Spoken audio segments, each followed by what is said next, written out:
The encounter on the wall with the siege engine is arguably one of the quickest in Wrath of the Machine. This encounter is going to task you with repairing the siege engine by bringing back 3 pieces and placing them in specific locations around the siege engine. Once the encounter starts, there's going to be a literal megaton of enemies spawning, and they can kill you very quickly.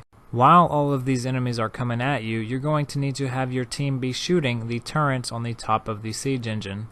Obviously you can't do that with all of the enemies, so what our team does is we have a tether thrown down in front of us and or a blessing of light with a helm of Saint 14, so that it blinds any of the enemies that do get near you. Obviously you can use other supers like hammers or stormcaller, and it's going to work just as well, as long as someone can keep those adds off of your team while you are shooting the things on top of the siege engine. You want to destroy the 2 turrets on the left and right, and the core will be exposed, and you will want to destroy that as well. Then you can jump up on the left side of the siege engine as it makes its way to the wall behind you to tear it down.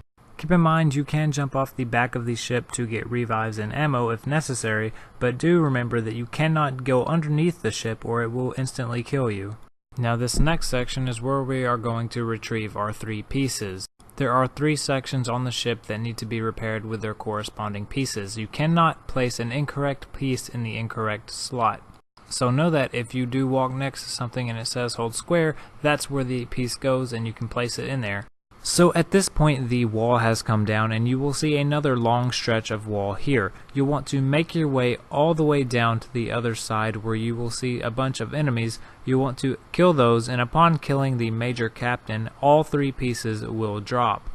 Just be careful not to rush up too quickly, because these dropships drop those arc mines and they will absolutely one-hit kill you.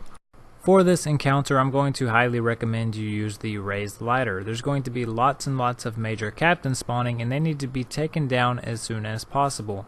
Once the first captain has died and the pieces have fallen, go ahead and send a designated person ahead to start destroying the mines that spawn on the ground.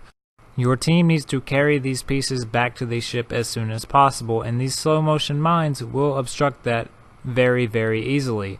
Now since they will already be moving very slow, you only have to destroy the first couple, and then you can actually just run ahead and set off the rest of them, and by the time that your teammates get to them, they will have already been cooled down and cleared. In the process of your teammates carrying back the pieces, there will be several dropships that spawn in front of them. Several enemies will of course drop out of it, and they need to be taken out as soon as possible. This is why this area is good for using hammers, Fist of Havoc, Stormcallers, and tethers. When a player picks up a piece of the ship, they only can carry it for about 10 seconds until they are forced to drop it and then have another 10-second cooldown. Because of this, you're going to want to alternate these pieces in between everyone.